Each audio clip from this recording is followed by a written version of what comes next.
เราไม่มีอินดอร์อินไซด์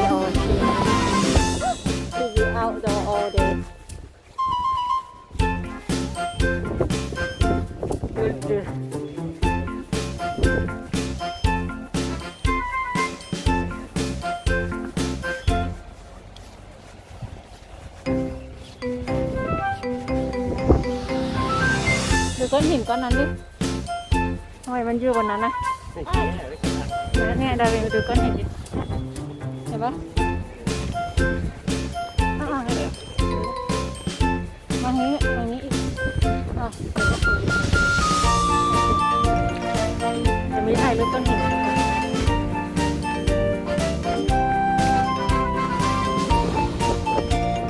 โอเคครับมาแล้วเขาไม่ได้เลี้ยวไปเร็ว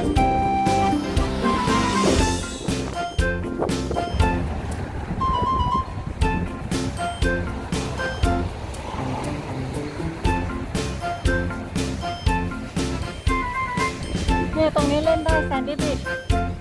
คลายมือออกไปก่อน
ดูร้อนนั่นแหละ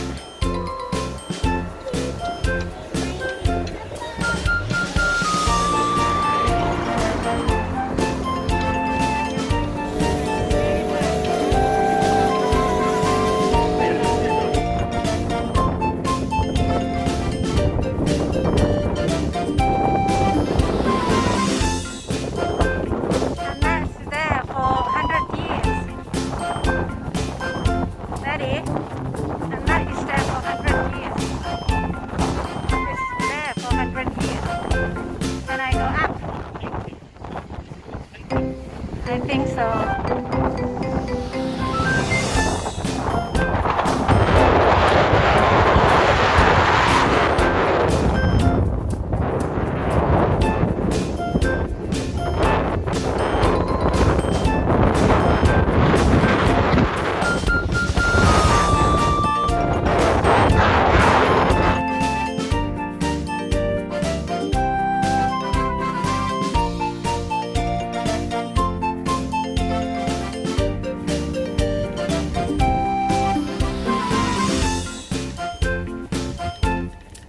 This is similar to where we try to get to that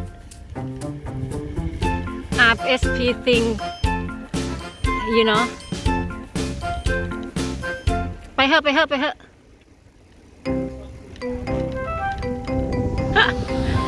ะบัวเหรอมองหน้าด้วย I don't know if you want. You want to what?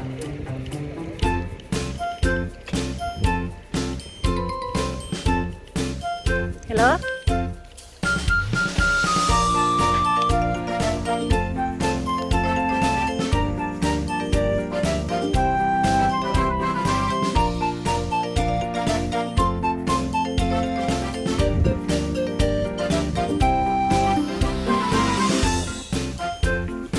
Bài dữ lắm.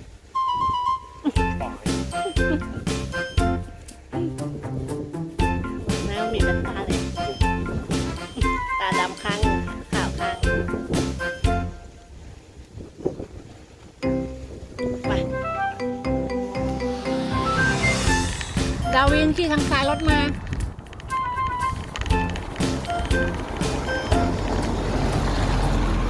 ไปลูก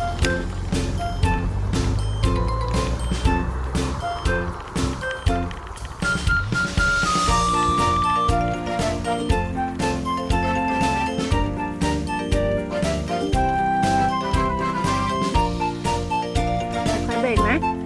ทางโค้งด้วย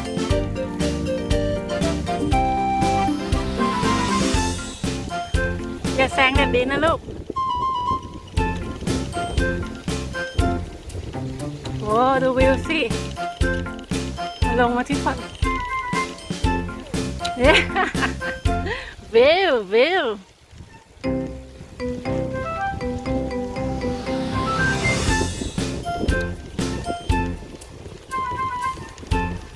ดาวินอย่าออกถนนหูตรงกลางมากเลย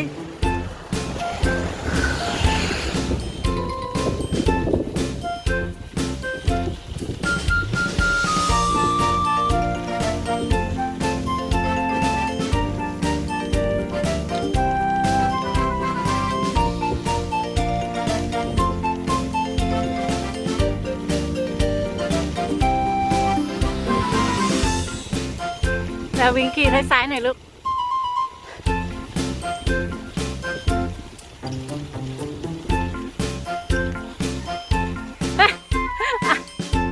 ตรงนี้เหรอโอเคมันนั่งไม่ได้นะขี้นกข้างนั้นเลยในรถโนวไอ้แซ่ที่แซ่ไม่มีรังผึ้งเนี่ย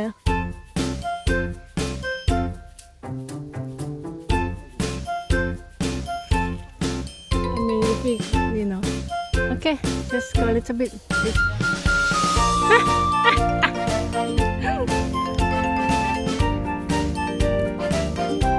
No, I think it's too far. But pencil should be, yeah, there, yeah, because the pencil got a little island there, right? A little beach.But I cannot see the pencil. Really? I can see the yeah.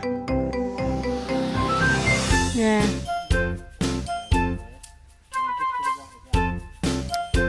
I kind of see, but I'm not sure. Is it the pencil? เห็นบัสน่ะไปแล้วไป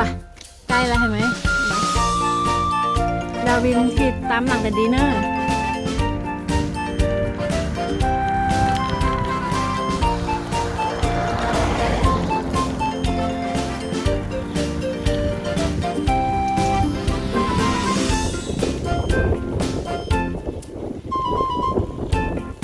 มองข้างหน้าลูกไปตามแต่ดี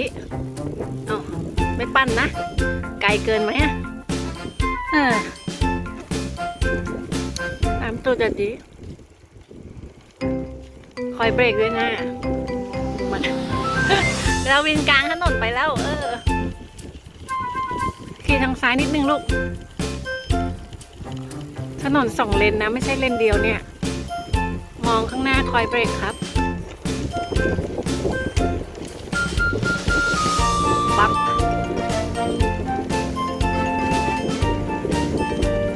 ไม่ต้องออกสโลว์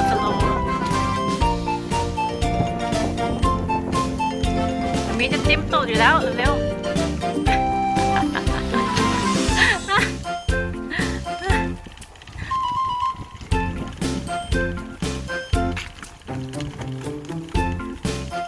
เพิ่มอีกนิดนึงถึงเนินแล้วครับ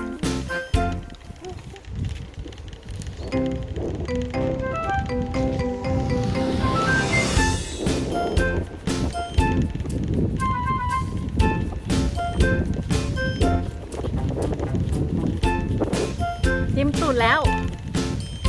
ตามแต่ดีไปสิลูกเฮ้ย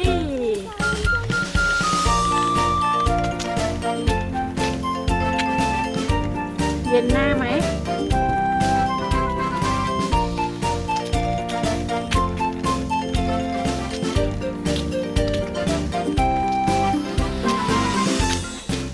ขี่ทางซ้ายหน่อยค่ะรถไม่ได้ยินเสียงโอ้ถึงตรงนี้แล้วค่อยๆนะคะเพราะตรงนี้เป็นทางแยกเห็นไหมเขาบอกกิฟเวจอดก่อนนะลูกสว่างมากเลยเอาโยนสิ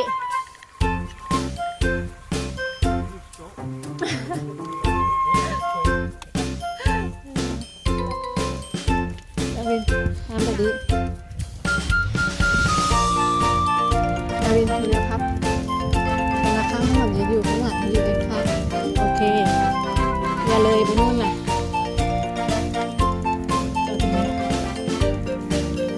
โอ้ so we cannot see because we have to go down where we how can we go down no oh okay yeah shall we get the bike down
ระวังรถออกมาลูก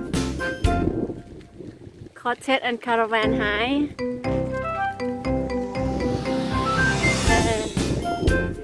ฮะนะ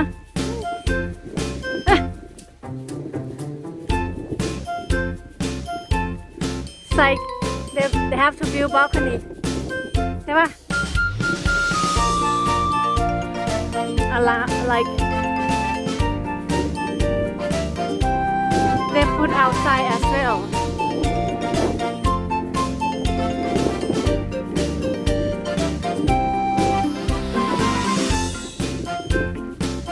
โม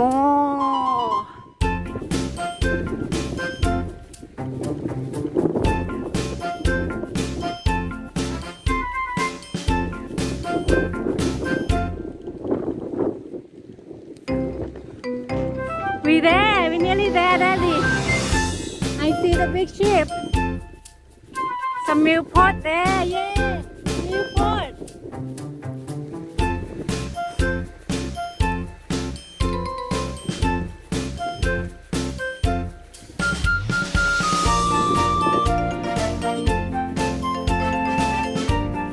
Millport. Helicopter.